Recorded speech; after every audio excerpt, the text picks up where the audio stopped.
Chapter 15. The Undying Live-Averd Technique. Bright moonlight poured over fragrant cloud mountain of the Spirit Stream sect, scattering the mists and revealing more than half of the mountain's majestic form. The scene became all the more breathtaking, an ethereal landscape worthy of the immortals. Near the jagged edge of the eastern slope stood a small courtyard, about an acre wide. Flowers and herbs flourished all around, filling the air with fragrance. At its center was a modest wooden hut, everything within the table. The bed was carved from a dark purple wood that exuded sandalwood scent, far superior to the crude huts of the servant quarters. Beside the hut stretched a tilled patch of farmland and even a small well. Under the moonlight, Bai Xiaochun stood there, gazing around with a deeply satisfied look. As an outer sect disciple, I'm finally acknowledged as a true member of the Spirit Stream sect. The treatment is leagues beyond that of a servant. This private courtyard. Not bad at all. Eldest senior brother once said inner sect disciples live in immortal caves. I wonder what those look like. His eyes drifted toward the towering summit of fragrant Cloud Mountain, where only inner sect disciples were qualified to dwell. Soon he returned to his hut, stretching before pulling out his storage pouch.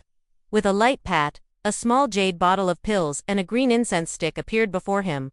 Good stuff. Bai Xiaochun loved his storage pouch so much that he could hardly bear to let go of it. On the bottle's label were the words condensing spirit pill, while the incense bore the name soaring purity. He had received similar items before as a servant disciple. Pills boosted cultivation slightly, incense when lit had a similar effect. Just swallowing them like this is wasteful. Better to enhance them with spirit refinement first. That way, maybe I can break through my bottleneck. He frowned, but lacked the proper firewood at hand. Tomorrow, he decided, he would head down the mountain to buy some. For now, he sat cross-legged and began to cultivate. Though his progress had slowed these past days, Bai Xiaochun never once slacked. His obsession with immortality kept him steadfast. He cultivated for longevity. And for that goal, his determination was unshakable.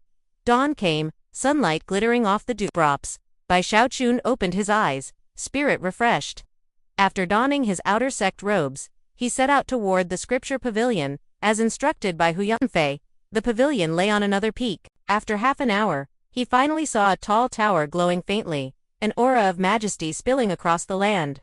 Outer sect disciples bustled along the path, most stronger than him. Noticing he was only at the third level of key condensation, they dismissed him without interest. Cautious, Bai Xiaochun walked on.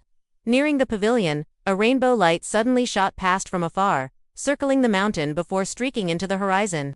Within the rainbow was a youth riding upon a flying treasure wheel. It's senior brother Qian Daijin from the law enforcement hall, someone exclaimed. He's an inner sect disciple, famous in the sect. Already at the great circle of key condensations, 8th level.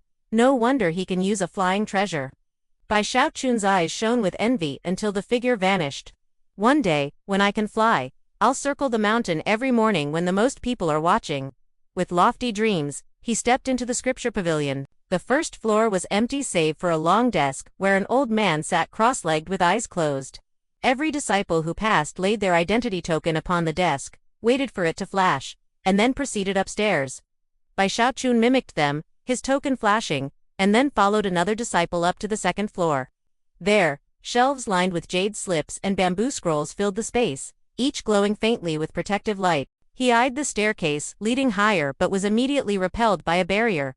A youth with thick brows nearby glanced up. Senior brother, what qualifications are needed to ascend? Bai Xiaochun asked meekly. You're new, aren't you? 5th level of key condensation or higher, the youth said coolly, returning to his scroll. Seeing no chance, Bai Xiaochun wandered the second floor, browsing jade slips.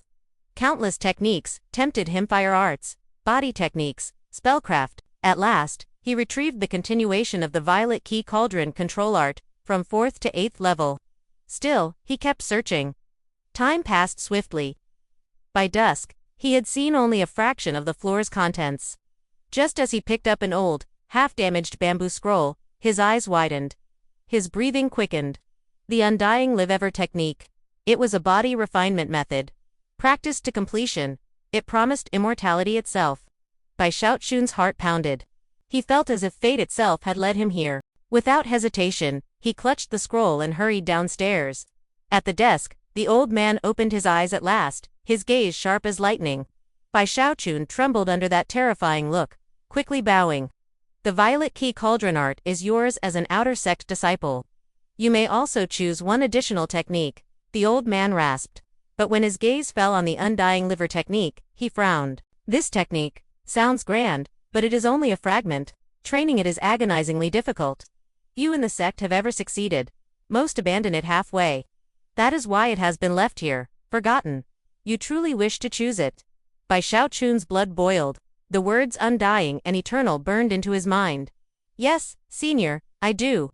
The old man studied him briefly, then lifted his hand. 2 blank jade slips floated over, recording the contents of the chosen techniques before landing in Bai Xiaochun's hands. Closing his eyes again, he dismissed him. Bai Xiaochun bowed gratefully and left with excitement blazing in his eyes. That night, in his hut, he pressed his key into the jade slip. The cultivation method unfolded in his mind. Just as the elder said, it was incomplete, a mere fragment. The technique was divided into external training of skin, flesh, tendons, and internal training of bones and blood. This fragment contained only the method for tempering skin. The process was brutal, costly, and filled with bizarre secret arts. Like the so-called throat-locking grip, described in exaggerated tones. Bai Xiaochun hesitated briefly, then clenched his teeth. Immortality cannot be easy. If it were, everyone would live forever.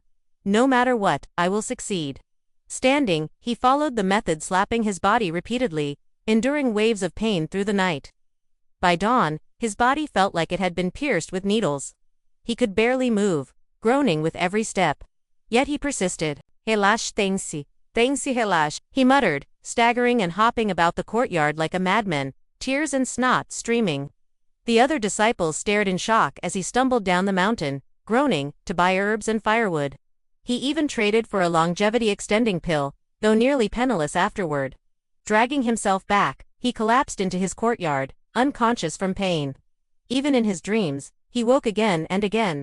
When dawn came, he discovered the first cycle of the technique had toughened his skin slightly. His suffering had not been in vain. 81 cycles form a minor completion. This is only the beginning.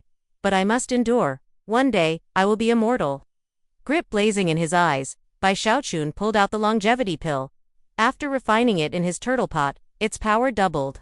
Swallowing it, his entire body roared with surging vitality, his nose bleeding under the strain. Nearly exploding, he frantically applied the undying live ever slaps, forcing the energy to circulate until at last it calmed. Exhausted but thrilled, he lay there, eyes shining. If pills can extend life like this, then perhaps one day I can refine a true pill of immortality. From that moment, Bai Xiaochun's obsession with alchemy was born.